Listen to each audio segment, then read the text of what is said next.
Hey, what's going on? Welcome to another episode of The Way I See It. My name is Chris. It's Friday. We're basically, still trying to find some ways to become more acclimated for our new environment for the next few weeks. So what I want to go ahead and talk about today is note-taking. So note-taking, I think we do it a lot, but the way I see it, the way you can become an effective note taker really comes down to how you pay attention to your books, how do you pay attention to your ideas, how do you pay attention to your pens, and what you think is actually important when it comes down to making sure that what you want to remember for the future is recorded somewhere and that you can actually get some of this stuff in the future. So let's talk about that. Note taking for me really started out when I was actually in college and noticed that I had to learn things that I wasn't really learning very well. And one of the things I had to learn was how to basically become a better mathematics student. And that really required me to write a lot of problems over and over and over again. So luckily with the power of the internet, we were able to take advantage of Khan Academy. Khan Academy was like this website where a guy named Salman Khan just sat down in front of his computer without his face and just talked and went over problems on a screen, and it was fascinating to me. He actually became very popular. His website turned out to be a nice non-for-profit, and now people everywhere is working on these things. So what I want to go ahead and talk about is I use that as a base with my textbooks, and then started to write down inside the textbook exactly what he was saying every day. So if there was a certain math problem, for instance, like e to the x equal e to the x, and then he would actually draw the graph and explain on how e to the x is always infinite. I don't want to go too much into the mathematics function, but in calculus, it's a function that comes from Euler's law, and it's a very fascinating thing to kind of understand. And when you write it and you can understand why you're using it, it became more of a thing I always use as a way to start talking about calculus. So now going back to pen and paper, is that for me I started out using loose leaf papers because when using a loose leaf paper will allow me to kind of write my work down, and then I could always keep organizing it and basically sorting through it and indexing it based off of what was going on in that class. I kept all of my examples that I wrote. Started using print copy paper, just plain old white copy paper. I got really interested into slowing down, drawing out each example, breaking it down into each function, explaining why each one was. And I actually have some pictures and videos. I'm actually going to leave a link to my Twitter account where I'm going to put all this stuff because I don't really want to I don't want to edit this video here. But that's another thing. Pens. I started out with the Pilot pen, and I'll have a picture of those. I find those pens are so great. They're like these gel pens. You can buy them in bulk at Costco, but you can also go to Staples or what's another store called that does it? Some other art bookstores I used to go to when I was going to school for my BFA.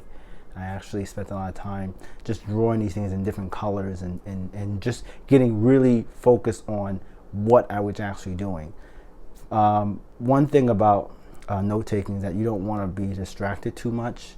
When I was in class, for instance, I would have one notebook where I would actually listen to the teacher writing everything down, but then go back home and then rewrite the notes in a different book to kind of make sure I understood what the teacher was saying. Plus, I just liked the neatness and organization that was coming from it.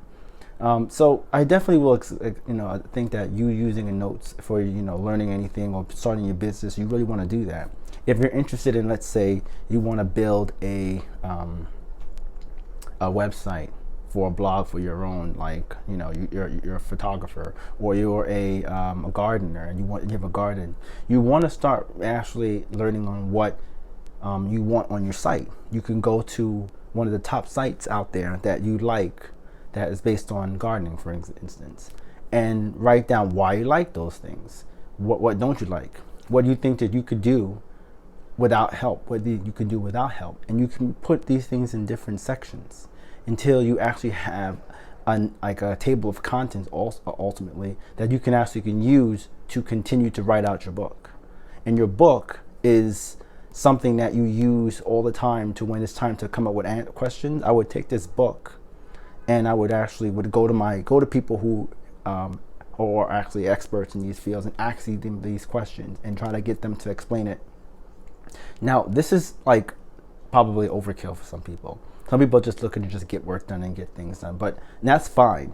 If you're a type of person that is just looking to get if you're just the type of person that's looking to get your work done and be done with it, and you're not looking to actually ever learn anything ever new, then you could probably maintain one type of thing in your head. You're gonna go to school for accounting. You can just do accounting and never have to worry about learning too many things because you keep it on your head. But we're probably moving into this knowledge-based work ethic where you're going to have to keep learning new things. And the idea is to learn how to learn. There's a lot of books out there that are basically based off of learning and writing. And I think note-taking is something that we have to take care of. Like me, I'm a big fan of pens and pencil. I have a bunch of pens and pencils. I buy them over and over and over again. Just writing it down, it helps me to kind of pay attention to what they're basically doing. Like for instance, right now, I'm actually going ahead and organizing the idea of utilizing a web server to deploy a website and to maintain and organize the functions that are coming through the HTTP requests. So when you create a REST API, you take advantage of the HTTP requests to kind of do certain things on your website. And one thing that we actually have right now is you have like Udemy, you have Brilliant.org, you have Udemy, you have Brilliant.org, you have one more site.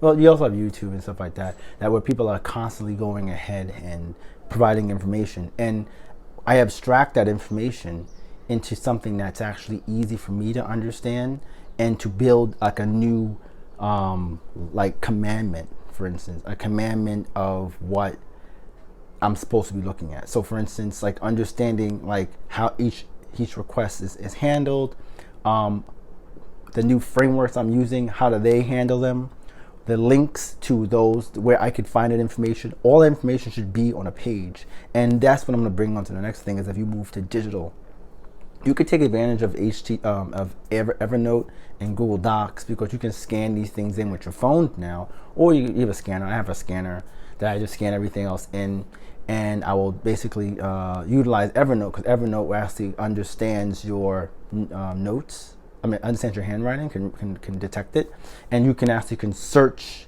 your notes, your handwritten notes using. Sorry about the light. Oh wow, let's just turn it around this way.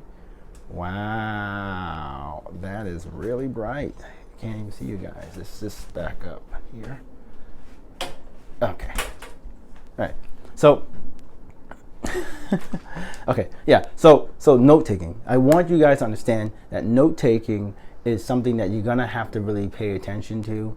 And before I got distracted with the light and the sunlight coming to my eyes, I want to just focus on using Google Docs as one way. Google Docs is great because you can actually, as you're typing out the words, you can use Google Chrome to have a voice to text. So you can actually could sit down and if you're really patient and can just speak out the words you want to the textbook. So if you want to like do like a you want to read your notes into the Google Docs, you can do that.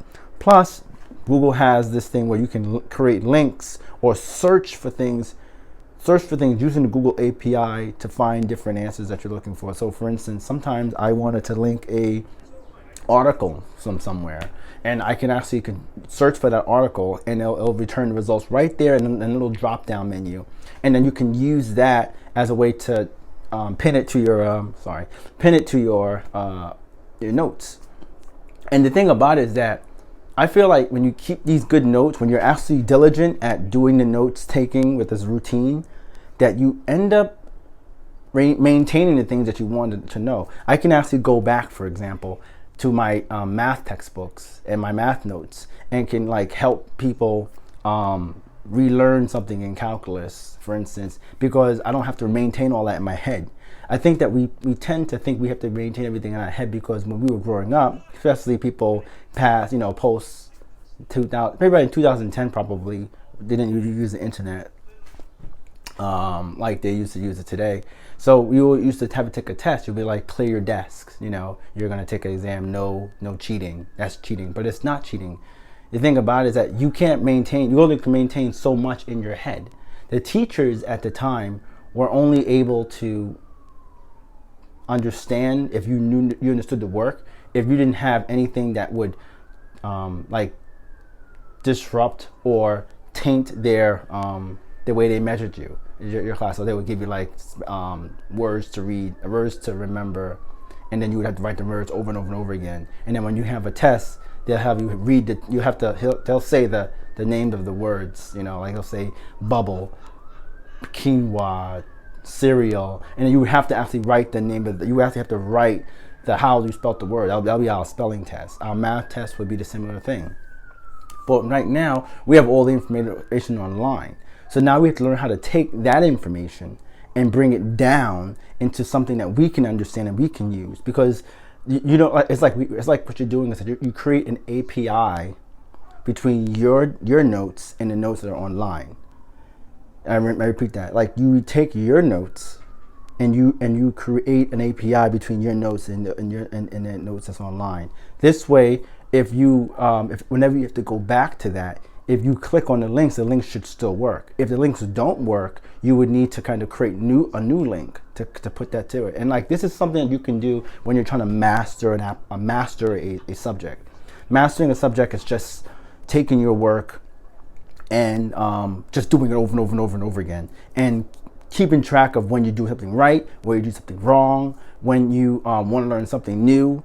And if you have a question, you write your stuff down exactly in the right spots, and then you can even send it to people. Now that it is put in the right spots, you can even share that document with people. You can share it with multiple people at the same time and see if people will give you an answer right. And because you organized everything in a simple format or a simple framework for them to understand, you'll be able to get more people who will respond to you in the time frame that you want. If you're writing that paper for your class, you need to make sure that this is that and the third.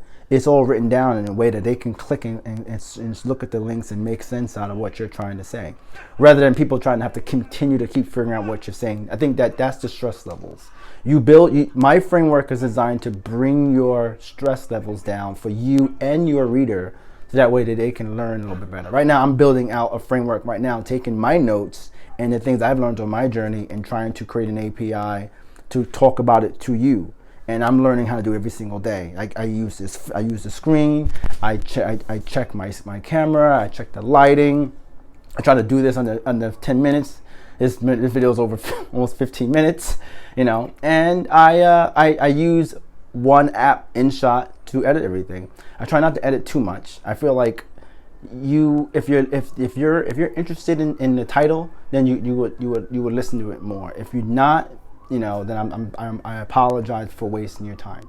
And that's it, So note taking, it's a really good thing. It's exciting for me. It's kind of like art drawing, because I started out with a VFA, so I kind of had like a Bachelor of Fine Arts. So drawing and designing and visualizing things was a great way of doing it. Like, I actually draw out like how my how my application is supposed to work and look, and where things are supposed to go, because to me it's just better to quickly give somebody an understanding what you're doing, you know. So anyway, thanks a lot, and I'll see you guys in the next video. Peace.